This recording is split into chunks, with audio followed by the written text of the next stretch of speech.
we're going to start off with the first thing. And so go ahead and pull it up. This is the image from the one and only Quant Papa.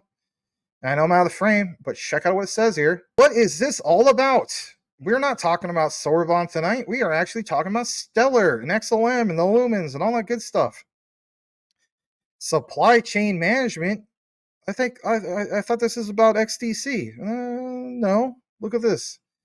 To complete the picture, we can add payments network to the mix, which maintains currency accounts for clients, in different countries and enable cross-border payments. An example being the Stellar network. After goods have been dispatched and optionally after verification of the delivery and proper condition of a shipment, payment is due from an importer to an exporter. The trade finance network can record a payment obligation on its ledger, but it will rely on the payment network to process and confirm the actual transfer of funds. The former shares data about the obligation to the latter, shares data about a successful or otherwise payment in return, as illustrated in Figure 4. Look at this for a second. There's a food tracking network. Just think about this for a second. Stellar and trade finance, like this never really gets mentioned a lot. So you even have an order of operations when it comes to food supply and having it connect to a payments network. Yes, obviously, Stellar, XLM, the lumens. Look at this for a second. On the thumbnail. Remember how we talked about, for instance, Ietf? And when I mention Ietf, I always mention the Internet Engineering Task Force, connected, obviously, Gilbert Verdian. These guys are the pioneers of the Internet.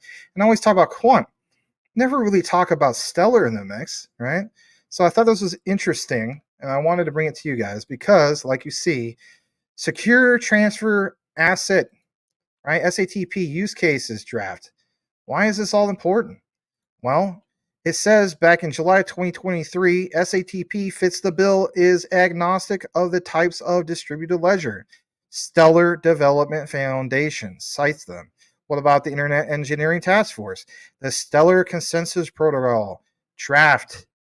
What draft? It says Stellar, for instance, SCP, is an open Byzantine agreement protocol resistant to civil attacks. It allows internet infrastructure stakeholders to reach agreement on a series of values.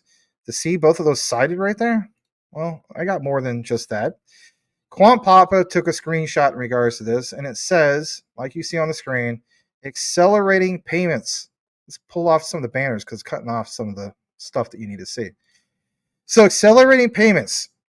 Look at all the different organizations here. You have BBVA, you have Mizuho, you have WorldCom Finance, Bank BRI,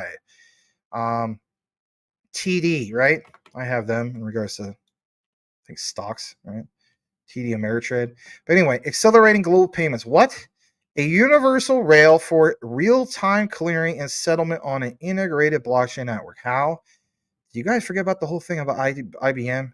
No, I don't think you did. But a lot of people pointed out that IBM has nothing to do with Stellar anymore, and that is further from the truth. It says, how is the collaboration between IBM and technology partners, Stellar.org and ClickX Group? Initial participants include over 13 financial institutions. When we go over to the right side, it says sender initiates payments to the seller or sender's bank. And then you have all this stuff that happens. And it kicks us over to IBM's universal blockchain payment solution, kicks it over to the recipient's bank, and the transaction balance is received. Again, bottom right side is reference from the IBM site. But look at this for a second. What are the benefits of all this? Well, it's to create a secure, high-volume, low-cost cross-border payment services without sacrificing margins. Access new markets and currencies with limited risk. Generate new sources of revenue with value-added products and services, and their aim is near real-time international payments. Again, cited from IBM. Now, we're not going to end it there. One thing that's really cool is this. Remember how we talked about this in regards to Quant, Ledgerswarm? You notice something really common here? It says on the bottom, with its built-in interoperable smart contract layer, think about it, guys, Sorbonne, right? We talk about Stellar entering into smart contracts, I know I said I won't talk about Storeball much tonight, but that's a reality. Ledgerswarm is truly a trailblazer in the world of real-time settlements. So again, through Overledger, through the whole thing of Ledgerswarm, you can have this whole thing of ledger what? Ledger agnostic, interoperable DLT, and traditional platforms. And then connect to the M10 through RLN for what? 1 million TPS. Look what it says, literally. Look at that. It's just right there. 1 million TPS. So this whole thing of this notion of Stellar is going to be stuck in the mud because they only do, what is it, guys? I don't know. Under 2,000 TPS. They're not going to have to sweat it at all. This is the solution. We're referencing it once again. Now, look at this for a second. I want to take you to this thing. I'll full screen this one as well. This thing that's called Bitt, B-I-T-T, Financial Institution Applications. Current banking system. It says digital current operations manager, the digital currency minting manager, digital vault. The middle part is the merchants, business applications, current point of sale, online systems, e-commerce plugins. You got merchant POS apps. Look at this far right side. For individuals, Bitt, branded mobile wallet for Android. So both obviously, Apple iOS and Android. Commerce engine. Look what's cited here. Authentication provider. AML, CFT, KYT providers, Bitt. And look at that Stellar symbol at the bottom. And look at the very bottom, overview of the Stellar Bitt Dcms solution. Well, I don't understand this, Max. So what? I get what you're saying. We're going to get there. Look at this for a second. This is from mass.gov.sg for those that want to nerd it out. All you have to do is look up the Mass Media Library. This is about a document called the Fintex CBDC Global CBDC Challenge Report. In this report, it's 2021. We're going to have a blast from the past to take you to the present to make it all come together. On page 22 of 71 of this PDF, I think it's a big deal. Here's why it's a big deal. Bitt, Stellar Development Foundation. Bitt is what? It's a global financial technology company that provides digital currency solutions to central banks, financial institutions, and ecosystem participants worldwide. It says Stellar is a nonprofit organization that supports the development and growth of Stellar and open source blockchain network. We know that stuff, right? But Bitt in itself is a regulated fintech company enabling monetary authorities to operationalize their own CBDCs through its digital currency management system. DCMS includes applications for stakeholders of CBDC monetary authorities, MAs, financial institutions, which are FIs, merchants, and individuals, allowing the management of monetary policy using onboarding KYC, wallet accessibility, and integration with payment networks, including, yes, the Stellar blockchain.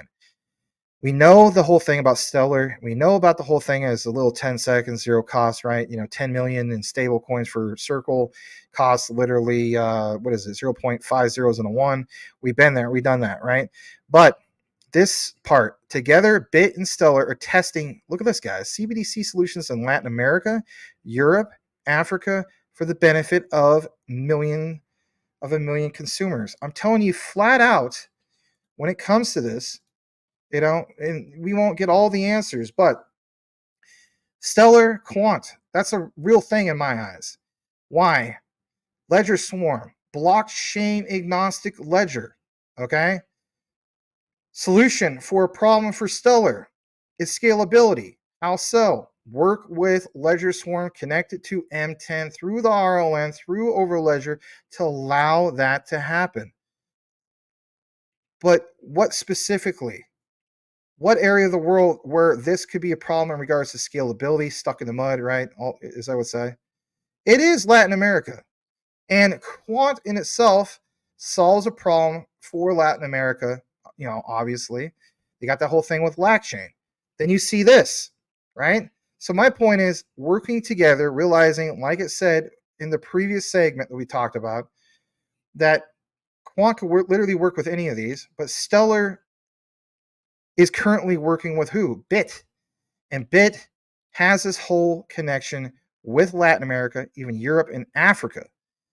So when I get more into this, I discovered some other things I thought was interesting, and obviously Quant Papa went into full detail.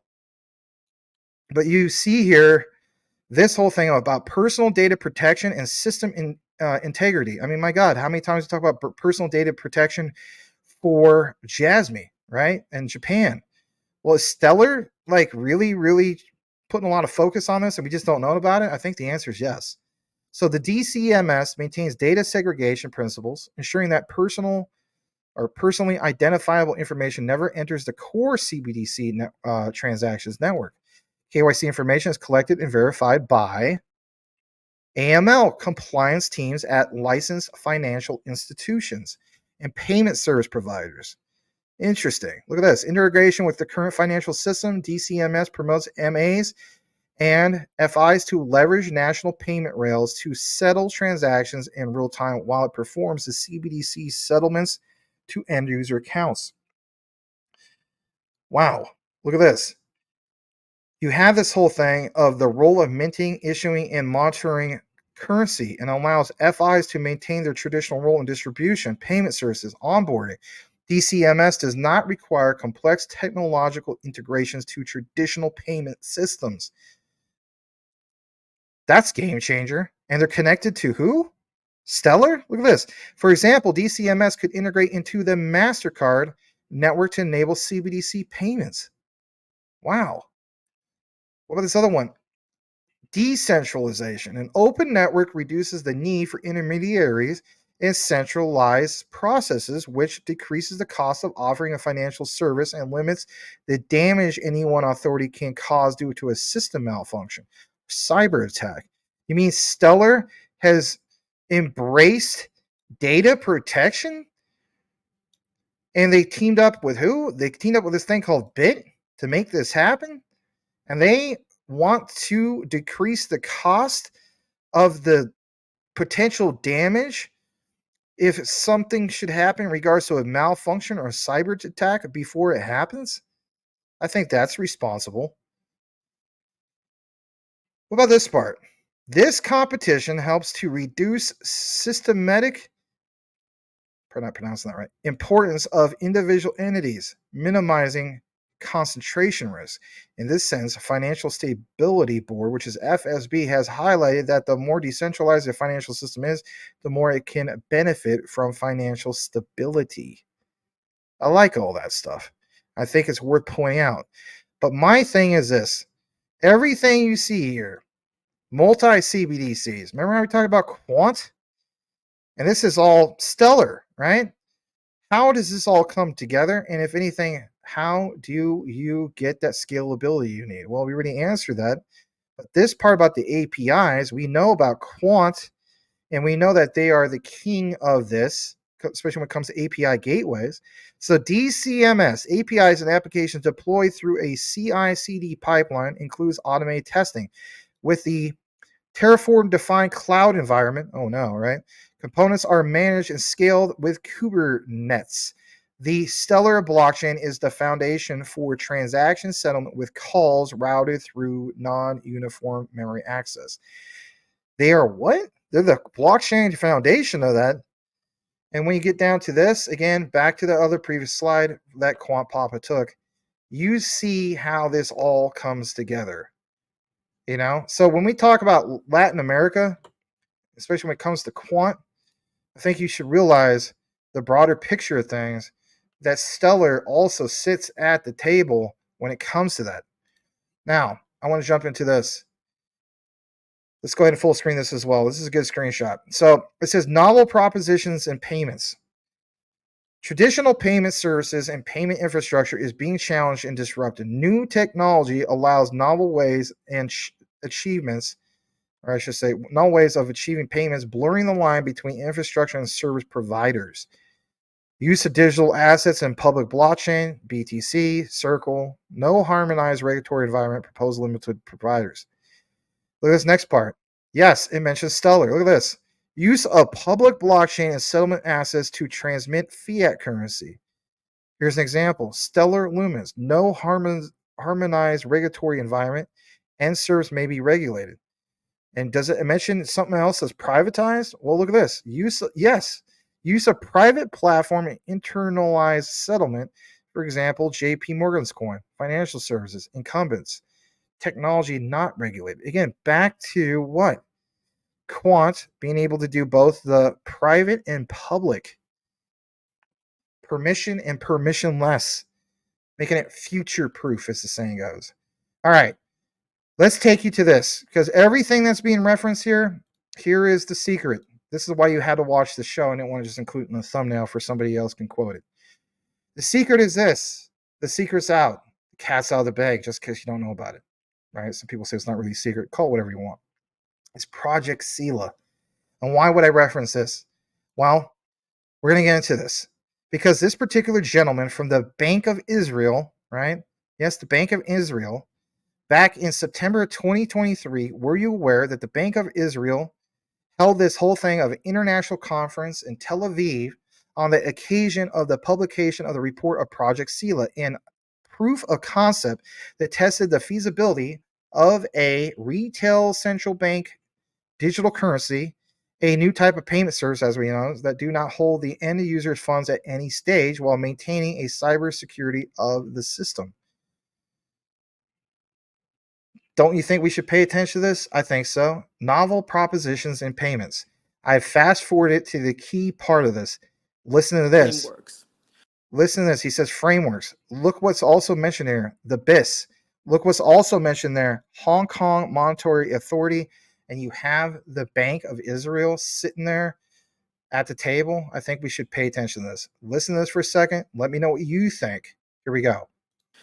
The intermediate model is sort of something that looks a little bit like that, where you use public blockchains in order to facilitate a payment, but you've got at the very end two regulated payment providers, and you've got two payment services providers that sit locally and may have been regulated. They may have received a license or something like that, but the payments chain, the intermediation, has been supplemented by some sort of blockchain, and you use a digital settlement asset that sits in between.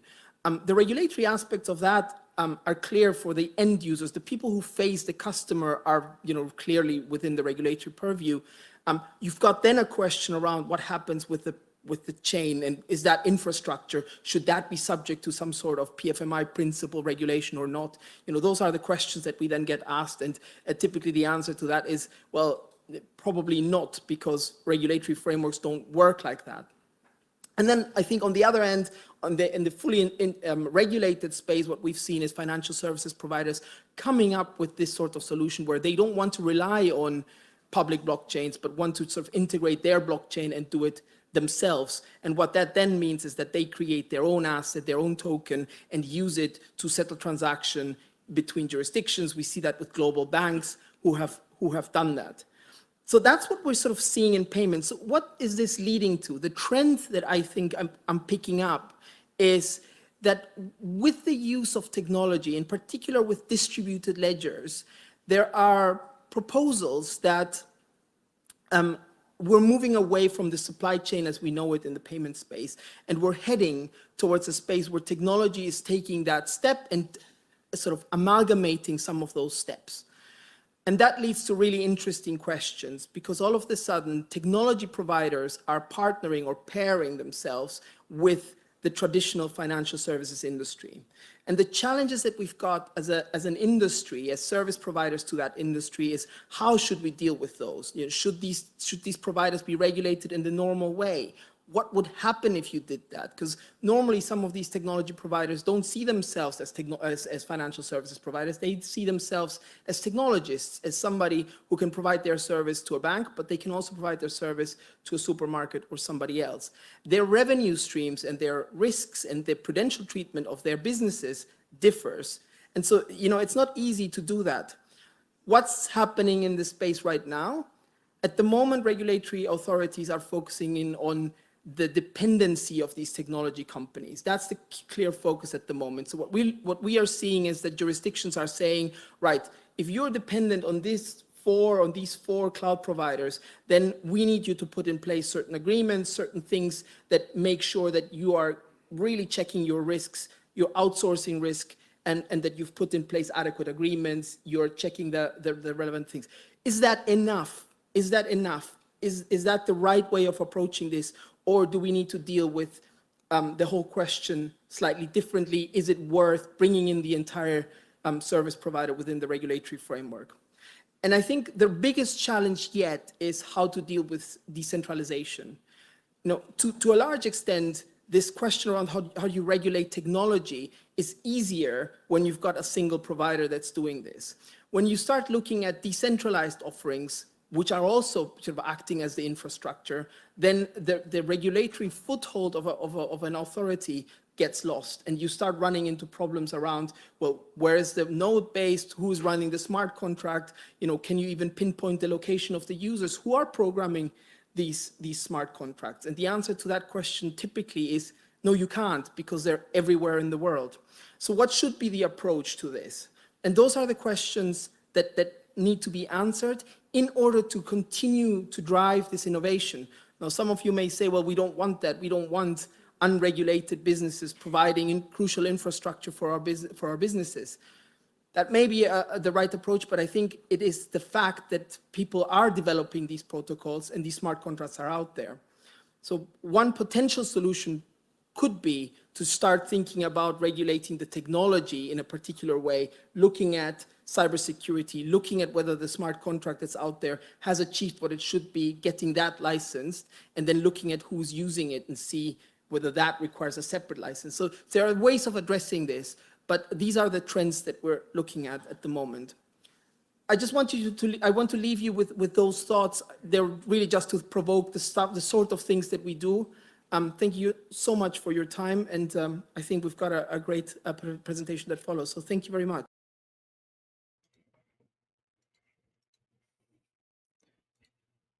All right, so your key takeaway should be that was from Project Sela, right? And we can get more into that at some other particular time. But understand this, that was mentioned back in September 2023, just a few months ago.